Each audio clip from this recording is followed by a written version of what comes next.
سلام بچه‌ها. ساعت 5:10 صبح اوایل شهریوره و امروز میخوایم بریم قله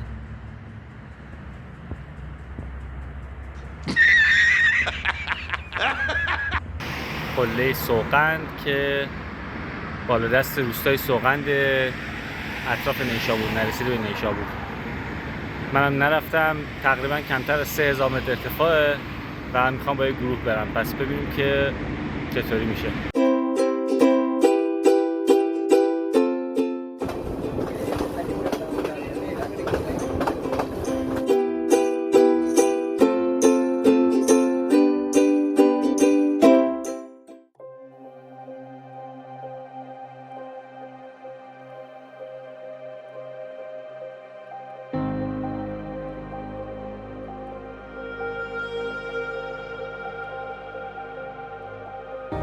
خب ساعت 7:30 ما رسیدیم به روستای سوغند.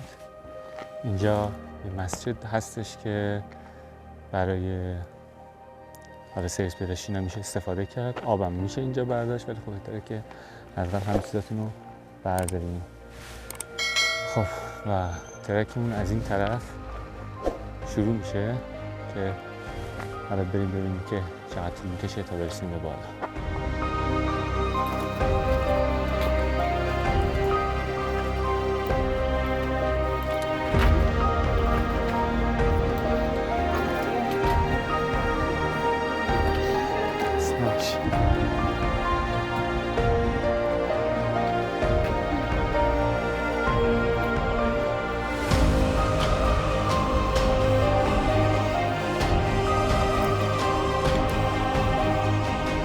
ما از این مسیر اومدیم، ولی یک مسیر دیگه که اکثرا از اون مسیر میرن از روی این یاله که از اینجا میره بالا میره اون طرف سمت قله، ولی ما از این طرف اومدیم. اینجا یه چشمه هم هستش که آب برداشت.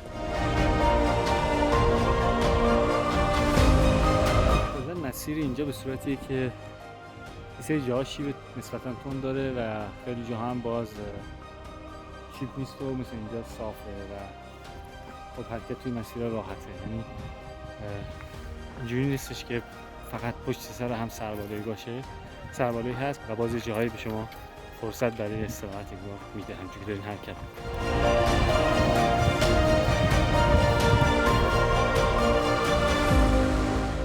خب یه تیکه خیلی پرفشار اومدیم بالا که رسیدیم به اینجا، یک استراحتی بکنیم، با زور حرکت کنیم.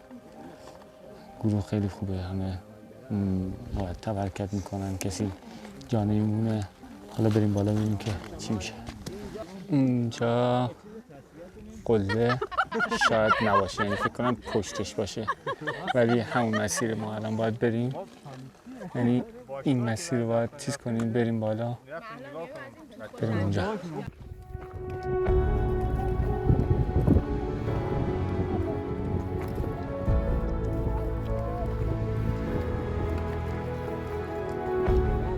اینجا مسیری که ما اومدیم این از این روستا. خب تو ارتفاع 2750 هستیم.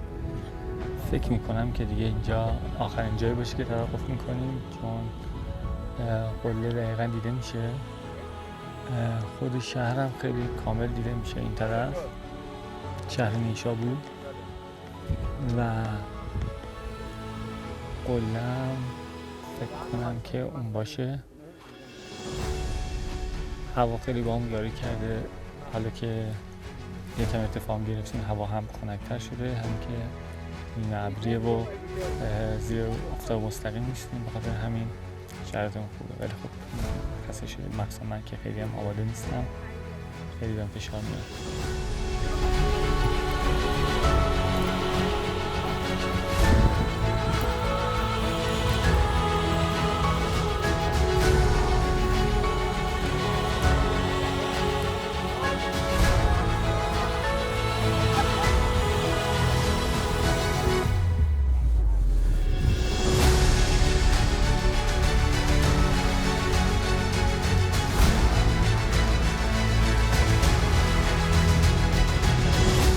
بالاخره ما رسیدیم به بالای قله سوغند با گروه بالابان و لیدری آقای ابراهیم سلامی.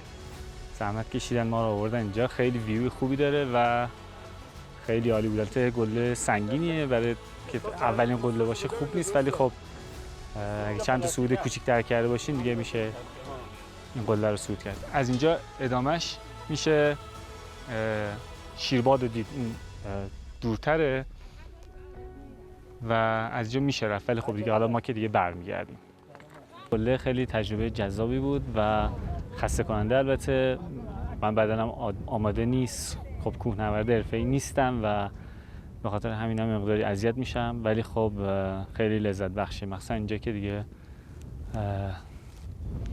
یه حس حال خودشه داره. خب حالا این دفعه ما چون با آقای سلامی اومدیم ازش میخوام خواهش کنم که چند تا جمله برامون بگه در مورد کوه و این منطقه که اومدیم. جهان را بلندی و پستی تویی، ندانم چه هر چه هستی تویی. سلام به همه عزیزان ورزشکاران، کوهنوردان، مربیان. خدمتتون هست کنم به عنوان برادر کوچیک همه شماها. جدیداً باب شده که یه عده دوستان عوض کوهنوردی تابلو نوردی میکنن. ببینید این تابلو هیچ ارزشی نداره اگر اینکه کوهنوردی رو اونطور که باید و شاید یاد نگرفته باشی هیچ ارزشی نداره. بعضی وقتا سر این تابلو روی قله های بلند دماوند، علم‌کوه، سبلان دعوا میشه که ما با این تابلو عکس بگیریم، انگار نباشه. شما لذت ببرین از این فضا، از این لوکیشنایی که میبینین و این همه زیبایی و این همه عظمت خداوندی. انشالله که کوهنورد باشیم و تابلو نورد نباشیم. ممنونم. بچه قبل از اینکه بخواین کوه بیاین به نظرم قله‌های کوچیک‌تر و ساده‌تر رو برین، مثل قله چمن. اون قله رو من 2 هفته پیش رفتم و لینکشو این بالا براتون میذارم، میتونید نگاه کنید که چه جوریه، ولی خب خیلی سبکتر و سریعتر از اینجاست.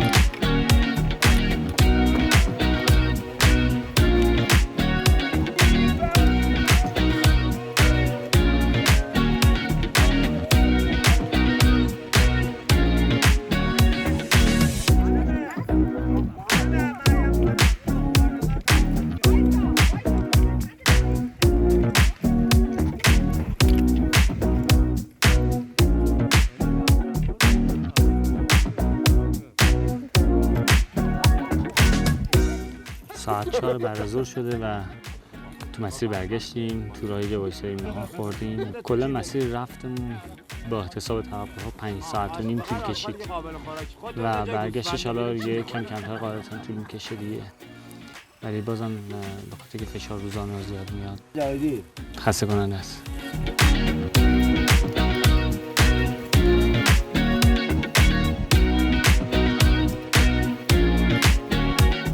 5 بعد از ظهر و هوا فوق‌العاده گرم و آفتاب.